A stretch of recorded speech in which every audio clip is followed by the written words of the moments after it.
నుంచి భగవద్గీతలో ప్రతిరోజు ఒకటి కానీ 2 కానీ శ్లోకాలు రికార్డ్ చేసి చూపిస్తాను.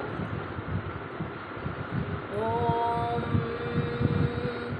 పార్థాయ ప్రతిబోధితాం భగవతాం నారాయణేన స్వయం వ్యాసేన గ్రథితాం పురాణమునినా మధ్యే మహాభారతం అద్వైతామృతవర్షిణీం భగవతీం నారాయణేన స్వయం వ్యాసేన గ్రథితాం పురాణమునినా మధ్యే మహాభారతం.